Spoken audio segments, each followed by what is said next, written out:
ನಮಸ್ತೆ ಮಿತ್ರರೇ, ಇವತ್ತು ತುಳುನಾಡಿನ ಒಂದು ಹಳೆಯ ಕಾಲದ ಬೆನ್ನು ನೋವು, ಮೈಕೈ ನೋವು, ಸೊಂಟ ನೋವಿಗೆ ಬೇಕಾದಂತಹ ಒಂದು ಬಹಳ ಆರೋಗ್ಯಕರವಾದ ಗಂಜಿಸ ಮಾಡಬಹುದು ಅದನ್ನು, ಅಥವಾ ನಾವು ಈ ಮಣ್ಣಿನ ರೂಪದಲ್ಲಿ ಸಹ ತಿನ್ಬೋದು.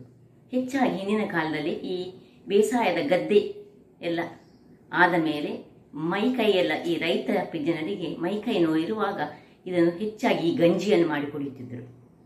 ಆದರೆ ಇದು ಈ ಹೆಂಗಸರಿಗೆ ಈ ಕೈಕಾಲು ನೋವು, ಬೆನ್ನು ನೋವು ಬರುವಂಥವರಿಗೆ ಈ ಒಂದು ಗಂಜಿಯ ಅಥವಾ ಮಣ್ಣಿಯ ಮಾಡಿ ಕುಡಿದ್ರೆ ಬಹಳ ಉತ್ತಮ. ಇವತ್ತು ನಾನು ಹೇಳ್ತಿರುವುದು ತಾತಾಯಿ ಅಥವಾ ದಿಲ್ ಸೀಡ್ಸ್ ಏನು ಕರಿತೇವೆ. ತುಂಬ ಮಂದಿಗೆ ಇದರ ಬಗ್ಗೆ ಗೊತ್ತಿರ್ಲಿಕ್ಕಿಲ್ಲ. ಸಬ್ಬಸಿಗೆ ಸೊಪ್ಪಿನ ಬೀಜ. ಇದು ಈ ಹಾಲುಣಿಸುವ ತಾಯಂದಿರಿಗೆ ಹಾಲನ್ನು ಹೆಚ್ಚಿಸಲು ಇದರ ಗಂಜಿಯನ್ನು ನಮ್ಮ ಕರಾವಳಿಯಲ್ಲಿ ಹೆಚ್ಚಾಗಿ ಕೊಡ್ತಾರೆ. ನನಗೆ ಗೊತ್ತಿಲ್ಲ ಹೊರಗೆ ಬೇರೆ ಕಡೆಯಲ್ಲೆಲ್ಲ ಇದನ್ನೆಲ್ಲ ಯೂಸ್ ಮಾಡ್ತಾರಂತ. ಒಬ್ಬರು ನನ್ನ ಕೇರಳದ ಫ್ರೆಂಡ್ ಹೇಳಿದ್ರು, ಅವರ ಊರಿನಲ್ಲಿ ಸಹ ಇದನ್ನು ಹೆಚ್ಚಾಗಿ ಯೂಸ್ ಮಾಡ್ತಾರಂತೆ. ಹಾಗಿರುವಾಗ ಈ ಆರೋಗ್ಯಕರವಾದ ಅಂದರೆ ಈ ಮಕ್ಕಳಿಗೆ ಸಹ ಇದನ್ನು ಕೊಡ್ಬೋದು. ಯಾಕೆ ಹೇಳಿದ್ರೆ ಅವರ ಹೊಟ್ಟೆಯಲ್ಲಿರುವ ಈ ಜಂತುಹುಳ ಅವುಗಳನ್ನೆಲ್ಲ ನಾಶ ಮಾಡುವಂತಹ ಶಕ್ತಿಯನ್ನು ಈ ಒಂದು ಬೀಜಕ್ಕೆ ಇದೆ ಅಂತೆ. ಬನ್ನಿ, ಈ ಒಂದು ರುಚಿಕರವಾದ ಹಾಗೂ ಆರೋಗ್ಯದಾಯಕವಾದ ಮಣ್ಣಿಯನ್ನು ಹೇಗೆ ಮಾಡುವುದನ್ನು ನೋಡುವ ಮೊದಲು ಯಾರೆಲ್ಲ ನನ್ನ ಚಾನಲನ್ನು ನೋಡ್ತಿದ್ದೀರಿ, ಯಾರೆಲ್ಲ ಇನ್ನೂ ಸಬ್ಸ್ಕ್ರೈಬ್ ಮಾಡಲಿಲ್ಲ, ದಯವಿಟ್ಟು ಸಬ್ಸ್ಕ್ರೈಬ್ ಮಾಡಿ ಸಪೋರ್ಟ್ ಮಾಡಿ ಅಂತ ಹೇಳುತ್ತಾ ಈ ರುಚಿಕರವಾದ ಗಂಜಿಯನ್ನು ಮಾಡುವ ವಿಧಾನವನ್ನು ನೋಡಿ ಕಲಿಯೋಣ.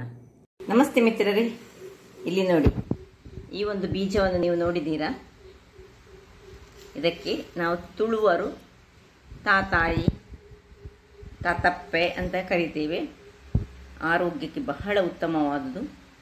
ಯಾರಿಗೆ ಬೆನ್ನು ನೋವುಂಟು ಅಥವಾ ಸೊಂಟ ನೋವುಂಟು ಅಂಥವರು ಇದರ ಗಂಜಿಯನ್ನು ಮಾಡಿ ಕುಡಿಬೇಕು, ಅಥವಾ ಇದರದ್ದು ಮಣ್ಣಿ ಮಾಡಿದರೆ ಸಾಕ್ತದೆ. ಮಣ್ಣಿ ಸಹ ಒಳ್ಳೆಯದಾಗ್ತದೆ, ಗಂಜಿ ಒಳ್ಳೆಯದಾಗ್ತದೆ. ಅಥವಾ ನೀವು ಇದರ ಕಷಾಯ ಅಂದರೆ ಇದು 2 ಚಮಚ, 1 ಚಮಚ ಜೀರಿಗೆ, 1 ಚಮಚ ಕೊತ್ತಂಬರಿ ಹಾಕಿ ಇದನ್ನು ಒಂದು 3 ಲೋಟ ನೀರನ್ನು 1 ಲೋಟ ನೀರು ಮಾಡಿ ಕುಡಿದ್ರೆ ಬೆನ್ನು ನೋವು ಯಾರಿಗೆ ಉಂಟು ಅಥವಾ ಯಾರಿಗೆ ಈ ಸೊಂಟ ನೋವು ಉಂಟು ಅಂಥವರಿಗೆ ಕಂಟಿನ್ಯೂಸ್ ಒಂದು 15 ದಿವಸ ಆದರೂ ಕುಡಿಬೇಕು.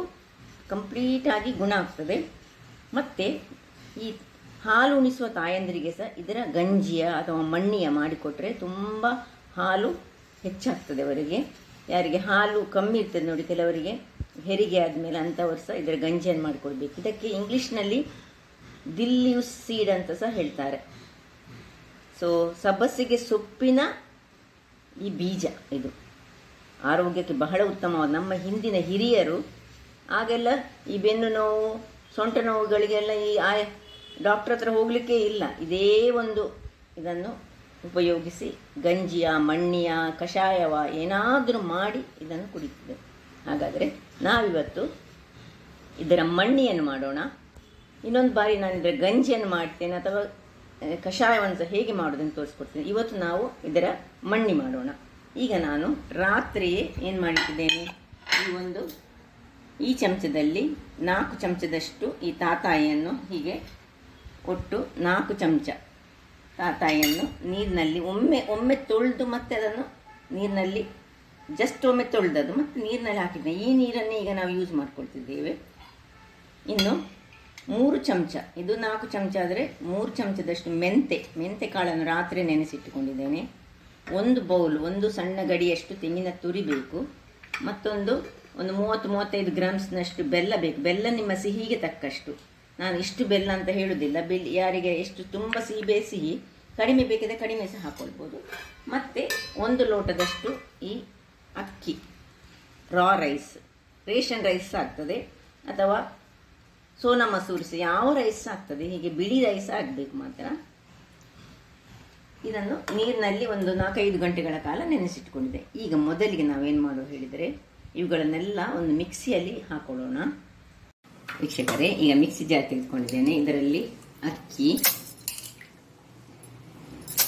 ನಾನು ಹೇಳಿದೆ ಇದು ಗಂಜಿ ಸಹ ಮಾಡ್ಕೊಳ್ಬೋದು, ಅದು ಆಗಾಗಲೇ ಮಾಡಿಕೊಳ್ಬಹುದು ಗಂಜಿ ಸಹ. ಆದರೆ ಸ್ವಲ್ಪ ಈ ತಾತಾಯಿ ಉಂಟಲ್ಲ, ಅದನ್ನು ದಿಲ್ ಸೀಡ್ಸ್ ಅನ್ನು ನಾವು ನೆನೆಸಿಟ್ರೆ ಅದರ ಅಂಶಗಳು ಬಹಳ ಒಳ್ಳೆದಾಗಿ ನಮಗೆ ನಮ್ಮ ಈ ನೀರಿನಲ್ಲಿ ಬರ್ತದೆ ನೋಡಿ. ಇಲ್ಲಿ ನೋಡಿ, ಇದೇ ನೀರನ್ನು ಉಪಯೋಗಿಸಿ ನಾವು ಈಗ ನೋಡಿ ಹೇಗೆ ಕಲರ್ ಬಂದಿದೆ ನೋಡಿ, ನಿಮಗೆ ಕಾಣಬಹುದು. ಅದರ ಕಲರ್ ಎಲ್ಲ ಇದರಲ್ಲಿ ಬಿಟ್ಟುಕೊಂಡಿದೆ, ಅದರದ ಅಂಶಗಳು ಇದರಲ್ಲಿ ಬಿಟ್ಟುಕೊಂಡಿದೆ. ಅದಕ್ಕೆ ಸ್ವಲ್ಪ ನೀರಿನಲ್ಲಿ ಹಾಕಿಟ್ಟು ಮಾಡಿದರೆ ಬಹಳ ಉತ್ತಮ. ಈಗ ಇಷ್ಟನ್ನು ಸಹ ನಾನು ಹಾಕೊಂಡಿದ್ದೇನೆ. ಅದರೊಟ್ಟಿಗೆ ನಾವು ನೋಡಿ ಮೆಂತೆಯ ನೀರು ಮತ್ತೆ ಬೇಕು ನಮಗೆ. ಈ ನೀರನ್ನು ನಾನು ಹೀಗೆ ಅಂದರೆ ಸ್ವಲ್ಪ ಅದರ ನೀರು ಹೆಚ್ಚಾಯಿತು. ಒಳ್ಳೆ ನೀರಿನಲ್ಲಿ ನಾವು ಚೆನ್ನಾಗಿ ತೊಳೆದು ಹಾಕಿಟ್ಕೊಳ್ಬೇಕು. ಈ ನೀರು ಈಗ ಯೂಸ್ ಮಾಡ್ಲಿಕ್ಕೆ ಉಂಟು, ಆದರೆ ಮೆಂತೆಯನ್ನು ಈಗ ಇದಕ್ಕೆ ಹಾಕೊಳ್ತಿದ್ದೇನೆ.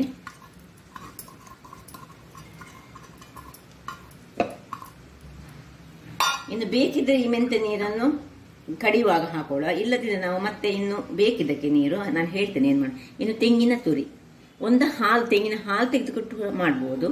ಈ ನಾವು ಗಂಜಿ ಮಾಡುವಾಗ ತೆಂಗಿನ ಹಾಲು ತೆಗೆದಿಟ್ಕೊಂಡು ಮಾಡ್ತೇವೆ. ಇದು ಈಗ ಸೀದಾ ಇದನ್ನೇ ಹಾಕೊಳ್ಳೋದು.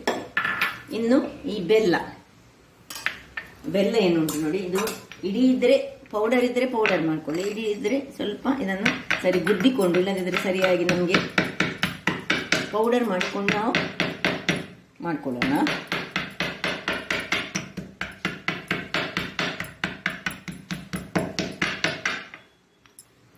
ಸೊ ಬೆಲ್ಲ ನಿಮಗೆ ನಿಮ್ಮ ಸಿಹಿಗೆ ತಕ್ಕಷ್ಟು. ಇದನ್ನೆಲ್ಲ ಸ್ವಲ್ಪ ಒಂದು ಚಿಟಿಕೆಯಷ್ಟು ಉಪ್ಪನ್ನು ಹಾಕೊಳ್ತೇನೆ. ಒಂದು ಈ ಗಂಜಿ ಮಣ್ಣಿ ಎಲ್ಲ ಮಾಡುವಾಗ ಒಂದು ಚೂರು ಉಪ್ಪು ಹಾಕಿದರೆ ಯಾವಾಗಲೂ ಅದು ಬಹಳ ಚೆನ್ನಾಗಿ ಬರ್ತದೆ. ಸೊ ಈಗ ಇದನ್ನೀಗ ಒಳ್ಳೆ ಫೈನ್ ಆಗಿ ನಾನು ಗ್ರೈಂಡ್ ಮಾಡಿ ತರ್ತೇನೆ. ವೀಕ್ಷಕರೇ, ಇಲ್ಲಿ ನೋಡಿ ಗ್ರೈಂಡ್ ಆಗಿ ಹೀಗೆ ಬಂತು. ಈಗ ಇದನ್ನೊಂದು ಪಾತ್ರೆಗೆ ಶಿಫ್ಟ್ ಮಾಡ್ಕೊಳ್ಳೋಣ. ಕಾಣಬಹುದು ನೋಡಿ. ಸಪೋಸ್ ಇದು ಸ್ವಲ್ಪ ಈ ತಾತಾಯಿ ಉಂಟಲ್ಲ, ಈ ದಿಲ್ ಸೀಡ್ಸ್, ಸಬ್ಬಸಿಗೆ ಸೊಪ್ಪಿನ ಬೀಜ, ಇದು ಸ್ವಲ್ಪ ಸ್ವೀಟ್ ಅಂಶವನ್ನು ಹೊಂದಿರ್ತದೆ. ಈಗ ಹೊರಗಡೆ ಹೀಗೆ ಓಪನ್ ಆಗಿ ಇಟ್ಟರೆ ಅದಕ್ಕೆ ಇರುವೆ ಎಲ್ಲ ಬರ್ತದೆ, ಸ್ವಲ್ಪ ಸ್ವೀಟ್ನೆಸ್ ಇರ್ತದೆ. ಸೊ ಬೆಲ್ಲ ಹಾಕುವಾಗ ತುಂಬಾ ಬೆಲ್ಲ ಹಾಕ್ಬೇಕಂತ ಏನು ಇಲ್ಲ. ಈಗ ಇದಕ್ಕೆ ನೋಡಿ, ಇದು ಎಷ್ಟು ದಪ್ಪ ನಮಗೆ ಬೇಡ. ನಾವೀಗ ಏನ್ ಮಾಡ್ಬೇಕು ಹೇಳ್ತಾ ಇದಕ್ಕೆ, ಆಗ ಮೆಂತೆ ಮತ್ತು ಸಬ್ಬಸಿಗೆ ಸೊಪ್ಪಿದ ಎಕ್ಸ್ಟ್ರಾ ನೀರಿದ್ರೆ ಇದನ್ನೆಲ್ಲ ನಾವು ಮುಳುಗಿಸಿಟ್ಟ ನೀರನ್ನು ಇದಕ್ಕೆ ಹಾಕೊಳ್ಳೋಣ. ಸೊ ಇದನ್ನೆಲ್ಲ ಇದರಲ್ಲೇ ತೊಳೆದುಕೊಳ್ಳೋಣ. ಒಳ್ಳೆ ನೀರು ಮಾಡಿಕೊಳ್ಬೇಕು, ನೀರು ದೋಸೆ ಹದದ ಇದನ್ನು ಮಾಡ್ಕೊಳ್ಬೇಕು. ಇನ್ನು ಸಹ ಸಾಧಾರಣ ಒಂದು 2 ಲೋಟದಷ್ಟು ನೀರನ್ನು ಇದಕ್ಕೆ ನಾವು ಹಾಕೊಳ್ಬೇಕು. ನೋಡಿ, ಎಲ್ಲ ತೊಳೆದುಕೊಂಡಂಥ ನೀರನ್ನು ಹಾಕೊಂಡೆ. ಈಗ ಇದನ್ನು ಗ್ಯಾಸ್ನ ಮೇಲೆ ಇಟ್ಕೊಳ್ಳೋಣ. ಗ್ಯಾಸ್ ಮೇಲೆ ಇಟ್ಕೊಂಡಾದ್ಮೇಲೆ ಗ್ಯಾಸನ್ನು ಹೊತ್ತಿಸ್ಕೊಳ್ಳೋಣ. ಇನ್ನು ಮೇಯ್ನ್ ಆಗಿ ಇದಕ್ಕೆ ಬೇಕು ನೋಡಿ, ನಾನು ಆಗ ಹೇಳಿಲ್ಲ, ತುಪ್ಪ ಬೇಕು. 5 ಚಮಚಗಳಷ್ಟು ಸಣ್ಣ ಈ ಚಮಚದಲ್ಲಿ ನೋಡಿ, ಈ ಚಮಚದಲ್ಲಿ 5 ಚಮಚದಷ್ಟು ತುಪ್ಪ ಬೇಕು. ಈಗ ಮೊದಲಿಗೆ 1 ಚಮಚದಷ್ಟು ತುಪ್ಪವನ್ನು ಹಾಕೊಳ್ತಿದ್ದೇನೆ ನಾನು. ಅದು ಸಹ ಈ ನೀವು ಹೆರಿಗೆ ಆದವರಿಗೆ ಮಾಡುವಾಗ ಸ್ವಲ್ಪ ಹೆಚ್ಚು ತುಪ್ಪವನ್ನು ಇದನ್ನು ಚೆನ್ನಾಗಿ ಸುರಿಗೆ ಕಲಡಿಸಿಕೊಳ್ಳೋಣ. ಗ್ಯಾಸ್ ಹೊತ್ತಿಸುವ ಮೊದಲೇ ಎಲ್ಲ ಕಲಡಿಸಿಕೊಂಡಿಟ್ರೆ ಬಹಳ ಒಳ್ಳೆಯದು. ತುಪ್ಪ ಈಗ ಇದು ಸ್ವಲ್ಪ ಇನ್ನು ಸ್ವಲ್ಪ ದಪ್ಪ ಕಾಣ್ತಾ ಉಂಟು ನಮಗೆ. ಎಷ್ಟು ಇದನ್ನು ಚೆನ್ನಾಗಿ ನೀರು ಮಾಡಿಕೊಳ್ಬೇಕು. ನಾವು ನೀರು ಮಾಡಿಕೊಂಡ್ರೆ ಮಾತ್ರ ಅದು ಒಳ್ಳೆ ಬೇಯ್ತದೆ, ಇಲ್ಲದಿದ್ದರೆ ಅದು ಚೆನ್ನಾಗಿ ಬೇಯುವುದಿಲ್ಲ.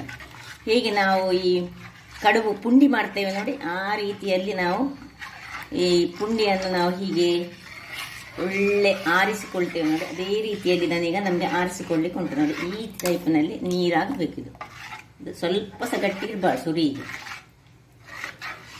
ಸೊ ಹೀಗೆ ಒಳ್ಳೆ ಕೈಯಾಡಿಸ್ತಾನೇ ಇರಬೇಕು ನೋಡಿ. ತುಪ್ಪ ಅದರಲ್ಲೇ ಮಿಕ್ಸ್ ಆಗ್ತಾ ಬರ್ತದೆ. ಈಗ ಬಿಸಿ ಆಗುವಾಗ ಇಷ್ಟೊತ್ತು ಬಿಸಿ ಆಗಿರಲಿಲ್ಲ.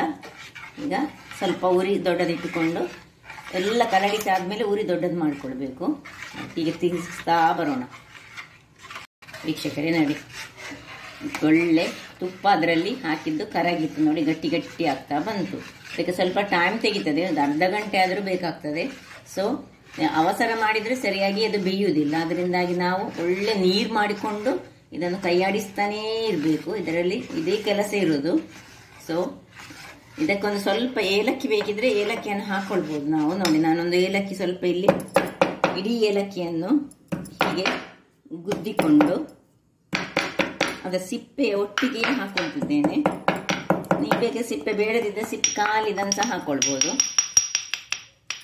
ಅದರೊಟ್ಟಿಗೆ ಅದು ಬೇಯಲಿ. ಅದರೊಟ್ಟಿಗೆ ಇನ್ನು ಪುನಃ ಹೀಗೆ ಇಷ್ಟು ಸ್ವಲ್ಪ ದಪ್ಪ ಆಗುವಾಗ ಇನ್ನೊಂದು ಚಮಚದಷ್ಟು ತುಪ್ಪವನ್ನು ಇಲ್ಲಿ ಹಾಕೊಳ್ಳೋಣ. ಮತ್ತೆ ಇನ್ನೊಂದು ಚಮಚ ತುಪ್ಪವನ್ನು ಇದಕ್ಕೆ ಈಗ ಮತ್ತೆ ಅದನ್ನು ಇದಕ್ಕೆ ಹಾಕೊಳ್ಳಿಕ್ಕುಂಟು. ಇದರಲ್ಲಿ ಸ್ವಲ್ಪ ಹಾಕೊಂಡು ರೆಡಿ ಮಾಡಿಟ್ಕೊಳ್ಳೋಣ ಒಂದು ಪಾತ್ರೆಯನ್ನು.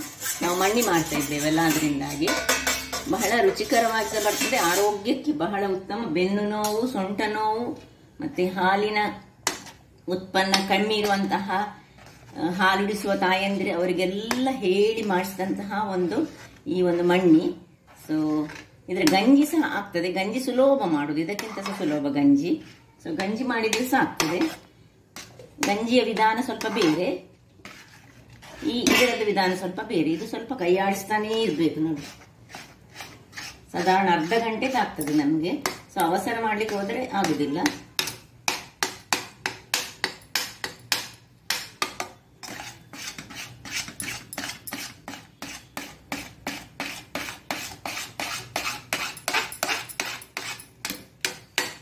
ವೀಕ್ಷಕರೇ ಇದು ನೋಡಿ ಹೀಗೆ ಆಗ್ತಾ ಬಂತು. ಗಂಟು ಕಟ್ಟಲಿಕ್ಕೆ ಬಿಡಬಾರ್ದು ನಾವು, ಅಷ್ಟೇ ನೋಡಿ ಹೇಗೆ ಬಂತು ನೋಡಿ.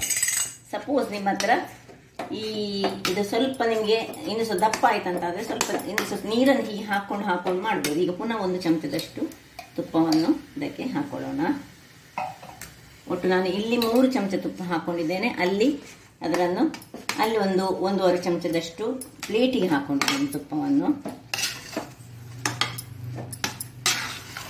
ನೋಡಿ ಆಗ್ತಾ ಬಂತು. ಒಳ್ಳೆ ಹೀಗೆ ಬೇಯಬೇಕಿದೆ. ಇಲ್ಲಿ ಸ್ವಲ್ಪ ಸಣ್ಣದಿಟ್ಟುಕೊಂಡು ನೋಡಿ ಹೇಗೆ ಬಂತು ನೋಡಿ, ಕಾಣ್ತದಲ್ಲ ನಿಮಗೆ. ಏನು ಗಂಟಿಲ್ಲದ ಹಾಗೆ ನಾವು ಮಾಡ್ಕೊಳ್ಬೇಕು. ಬೆಳಗಿನ ಉಪಹಾರವಾಗಿ ಸಹ ಇದನ್ನು ಯೂಸ್ ಮಾಡಬಹುದು. ದೇಹಕ್ಕೆ ಬಹಳ ತಂಪು. ಮತ್ತೆ ಕೆಲವರು ಹೇಳ್ತಾರೆ, ನನಗೆ ಅದು ಕರೆಕ್ಟ್ ಆಗಿ ಗೊತ್ತಿಲ್ಲ, ಲಿವರಿಗೆ ಸಹ ಬಹಳ ಒಳ್ಳೇದಂತೆ ಇದು. ಲಿವರ್ ಪ್ರಾಬ್ಲಮ್ ಇರುವವರಿಗೆ ಸಹ ಲಿವರನ್ನು ಕ್ಲೆನ್ಸ್ ಮಾಡ್ತದಂತೆ ಈ ತಾತಾಯಿಯ ಬೀಜಗಳು. ಅದರಿಂದಾಗಿ ಆ ವಿಷಯ ನನಗೆ ಹೆಚ್ಚು ಗೊತ್ತಿಲ್ಲ. ಆದರೆ ಬೆನ್ನು ನೋವು, ಸೊಂಟ ನೋವು ಅದು ಹೆಂಗಸರಿಗೆ ಸಾಧಾರಣವಾಗಿರುವಂತಹದ್ದು. ಅದಕ್ಕೆ ಇದು ರಾಮ ಬಾಣ ಅಂತ ಹೇಳ್ಬೋದು. ಇದರ ಕಷಾಯ ಮಾಡಿಕೊಡ್ರೆ ಸಹ ಆಗ್ತದೆ. ಸ್ವಲ್ಪ ತಿರುಗಿಸ್ಲಿಕ್ಕೆ ಕಷ್ಟ ಆಗ್ತದೆ. ಇದು ಇಲ್ಲ ಹೊಸಬರಿಗೆ ಹೇಳಿದ ನೋಡಿ.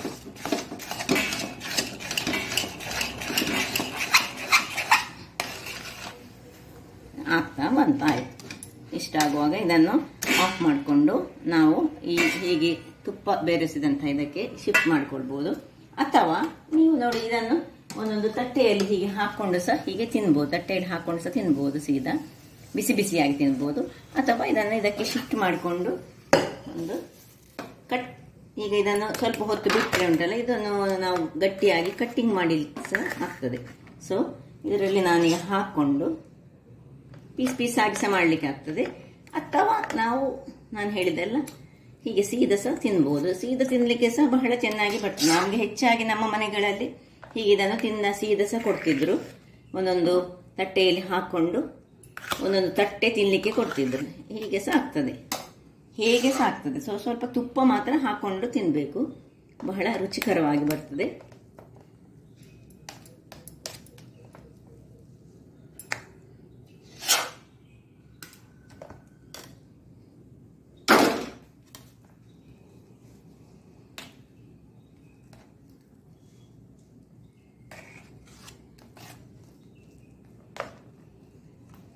ಸ್ವಲ್ಪ ಹೊತ್ತಲ್ಲಿ ಇದು ಗಟ್ಟಿ ಆಗ್ತದೆ.